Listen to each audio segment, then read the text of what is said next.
Hello ladies and gentlemen, welcome to the Morrowind Book Club.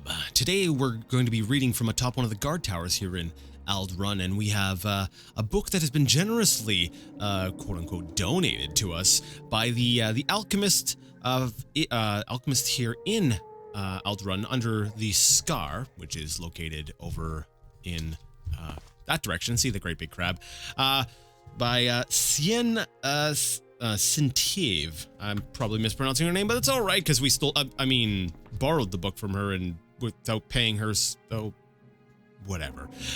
Anyways, we're going to be going ahead and reading Ancestors and the Dunmer. I figured we would go ahead and read this because it would maybe give us a little bit more, we'll say, lore of how the Dunmer operate, and we've been raiding a lot of tombs, so I figured let's read something about how the Dunmer and we'll say what their relationship is with the dead.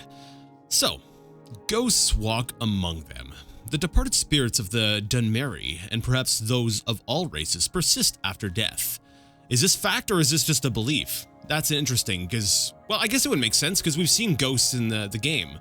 Okay, interesting. Cool. All right, so in the world of Tamriel, ghosts are a real thing, which I should have known because I've played the game since Arena and there's been ghosts since then. Anyways, the knowledge and power of departed ancestors benefits the bloodlines of Dunmeri houses. The bond between the living family members and immortal ancestors is partly blood, partly ritual, partly volitional. A member brought into the house through marriage binds himself through ritual and oath into the clan and gains communication and benefits from the clan's ancestors. However, his access to the ancestors is less than his offspring. Interesting. And he retains some access to the ancestors of his own bloodline. Okay, so basically, if you marry into a certain clan, you gain access. Even though you're not related by blood, you actually gain access to, we'll say, those ghosts. Those ghosts will, I guess, invite you into the family. But your access is still less than, let's say, your own children, because your children, would technically be of that bloodline, but you don't have as much access, but you still have access to your own. So by marrying, you actually get access to more, we'll say, family members. Interesting. The family shrine. Each residence has a family shrine. In poorer homes, it may be no more than a hearth or alcove where family relics are displayed and venerated. In wealthy homes, a room is set aside for the use of the ancestors. Interesting. I'm going to have to make note of that. When I'm going in and looting people's houses, I want to see if I can find a family shrine. This shrine is called the Waiting Door and represents the door to Oblivion. Here, the family members pay their respects to their ancestors through sacrifice and prayer, through oaths sworn upon duties, and through reports on the affairs of the family. In return, the family may receive information, training, and blessings from the family's ancestors. The ancestors are thus the protectors of the home, and especially for the precincts of the Waiting Door. Now, that's interesting. I'd like to see more of this, we'll say, come through in gameplay.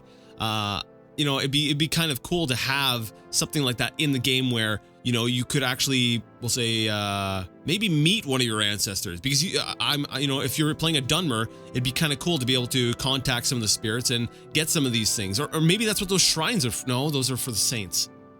Anyways, the Ghost Fence. It is a family's most solemn duty to make sure their ancestors' remains are interred properly in a city of the dead, such as Necrom. Here the spirits draw comfort from one another against the chill of the mortal world. However, as a sign of great honor and sacrifice, an ancestor may grant that part of his remains be retained to serve as part of a ghost fence protecting the clan's shrine and family precincts. Such an arrangement is often part of the family member's will, that Knucklebone shall be saved out of his remains and incorporated with solemn magic and ceremony into a clan ghost fence. In more exceptional cases, an entire skeleton or even a preserved corpse may be bound into a ghost fence. Now, it's interesting, in a previous video, I actually referred to the great big shimmering thing. We'll take a look at it in a second, as the ghost gate, but obviously I misspoke, because that's actually referred to as the ghost fence. The ghost gate is how you get through the ghost fence. So is this the same kind of deal? Is the ghost fence created using the same kind of magic, or is it something different? Interesting, because it uses the same term. These remains become a beacon and focus for ancestral spirits, and for the spirit of the remains in particular. The more remains used to make a ghost fence, the more powerful the fence is, and the most powerful mortals in life have the most powerful remains. The Great Ghost Fence, there we go, created by the tribunal to hold back the blight, incorporates, hold back the blight, that's what it's intended for, okay. Incorporates the bones of many heroes of the temple and of the houses Indoril and Redoran, who dedicated their spirits to the temple and clan as their surrogate families. Interesting. I guess it answered my question right there. That's cool. The Ghost Fence, all capitalized, so that's the proper name, also contains bones taken from the catacombs of Necrom and the many battlefields of Morrowind. Now, Necrom, I've seen that name twice here. Is that a place I can go to in the game? It's when I've played before, I never came across a place called Necrom. I'm kind of curious if that's something I can get to. The catacombs of Necrom. That sounds cool. I want to go there. The Mortal Chill. Spirits do not like to visit the mortal world, and they do so only out of duty and obligation. Spirits tell us that the other world is more pleasant, or at least more comfortable for spirits than our real world, which is cold, bitter, and full of pain and loss. Mad spirits. Spirits that are forced to remain in our world against their will may become mad spirits or ghosts. Interesting. Or ghosts. So there's a distinction between spirits and ghosts. So when we go into a tomb, I wonder if those ghosts there are forced to remain in our world, and that's why they're upset. Some spirits are bound to this world because of some terrible circumstances of their death, or because of some powerful emotional bond to a person, place, or thing. These are called hauntings. Interesting. Some spirits are captured and bound to enchanted items by wizards. If the binding is involuntary, the spirit usually goes mad. A willing spirit may or may not retain its sanity, depending on the strength of the spirit and the wisdom of the enchanter. Now, okay, this brings up like a completely different perspective to, when I'm enchanting things. It's also interesting because I believe I've tried to soul trap people, but I don't think I've successfully been able to do it. I've only been able to soul trap animals. So if I soul trap someone, technically their ghost is trapped in whatever item I've created. Oh, that's actually kind of makes me have a completely different perspective on enchanting now. Some spirits are bound against their wills to protect family shrines. This unpleasant fate is reserved for those who have not served the family faithfully in life. Oh! Dutiful and honorable ancestral spirits often aid in the capture and binding of wayward spirits. Okay, so when we go into these tombs, it's possible that these people were essentially failures and they're being forced to sort of protect the tombs. Interesting. These spirits usually go mad and make terrifying guardians. They are ritually prevented from harming mortals of their clans, but that does not necessarily discourage them from mischievous or peevish behavior. They are exceedingly dangerous for intruders. At the same time, if an intruder can penetrate the spirit's madness and play upon the spirit's resentment of his own clan, the angry spirits may be manipulated. Oh! I gotta try maybe some calm spells or something. I want to see if there's a way I can calm down a spirit and maybe passively deal with them. That'd be kind of cool. I don't know if this is just lore or if there's actually some game mechanic that could support it. Oblivion. The existence of Oblivion is acknowledged by all Tamriel cultures, but there is little agreement on the nature of that other world, other than it is the place where the Aedra and the Daedra live, and that communication and travel are possible between this world and Oblivion through magic and ritual. I actually have a book that, it's in my inventory that deals with a Daedra. That might be the next book we read. The Dunmer do not emphasize the distinction between this world and Oblivion, as do the human cultures of Tamriel. They regard our world and the other world as a whole, with many paths from one end to the other, rather than two separate worlds of different natures with distinct borders. This philosophical viewpoint may account for the greater affinity of elves for magic and its practices. So, now they're saying Oblivion. Now, when they refer to the other world, are they referring to Oblivion, or is there like another world where spirits live? And then, so are there like sort of three worlds? Is there, the physical world, then there's Oblivion, and then there's the other world? I'll have to reread this later, and I'll come to another conclusion here. Because the book seems to be implying that it's two separate worlds, just two. So, maybe Oblivion is the other world? That's interesting. Anyways, foreign views of Dunmer ancestor worship and spirit magic. The Altmeri and Bosmeri cultures also venerate their ancestors, but only by respecting the orderly and blissful passage of these spirits from this world to the next. That is, Wood Elves and High Elves believe it is cruel and unnatural to encourage the spirits of the dead to linger in our world.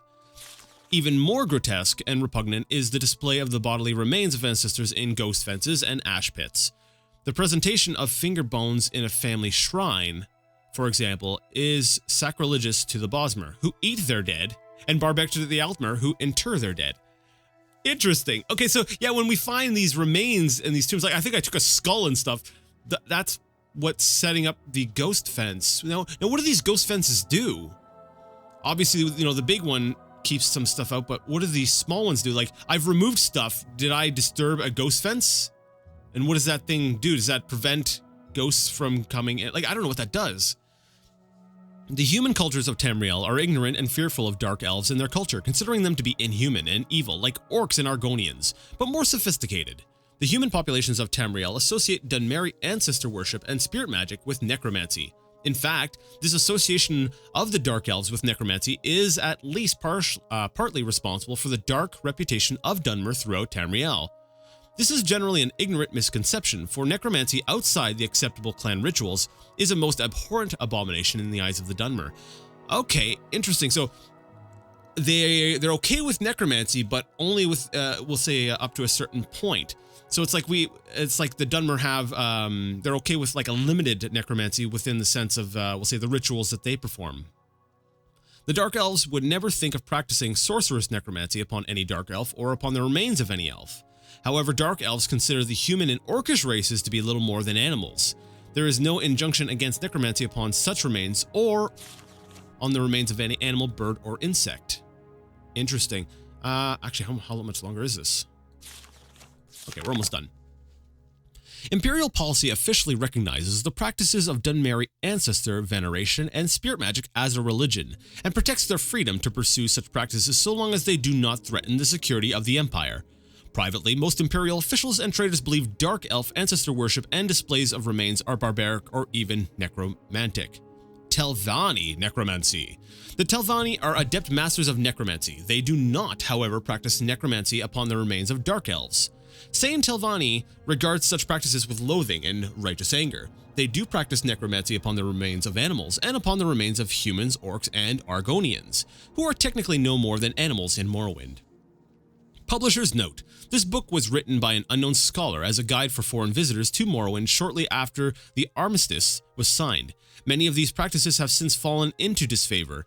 The most obvious changes are those regarding the practice of necromancy and the Great Ghost Fence. Dunmer today regard necromancy upon any of the accepted races as an abomination. Really? Okay, so that, we'll say, things have changed. The Ghost Fence has forced many changes in the practice of ancestor worship. With the vast majority of ancestors' remains going to strengthen the Great Ghost Fence around the mountain of Dagoth-Ur, there are very few clan ghost fences in Morrowind. Oh, okay. So maybe the ones I found were not necessarily ghost fences anymore. The temple discourages such practices among the houses as selfish. The upkeep of family tombs and private waiting doors has also fallen into disfavor. As very few remains have been buried in these tombs and shrines since the armistice. In recent years, most Dunmer venerate a small portion of their ancestor remains kept at a local temple. Interesting. Okay, there's a lot of stuff to sort of process and consider there. So yeah, we can actually kind of see the ghost fence off in the distance. Normally it has sort of a shimmer to it, but I think because of the graphical mod we're running, we're not supposed to be able to see that far anyways. It's a little bit far out, but if we were to get closer to it, we would see sort of a shimmering effect. That's really cool. Anyways, so that sort of concludes that reading. If you like that video, or this video rather, and you'd like to see more of it, go ahead and give the video a thumbs up. If you didn't like it, go ahead and leave it a thumbs down. Either way, let me know what you thought in the comment section, and until next time, I'd like to ask you all to game on.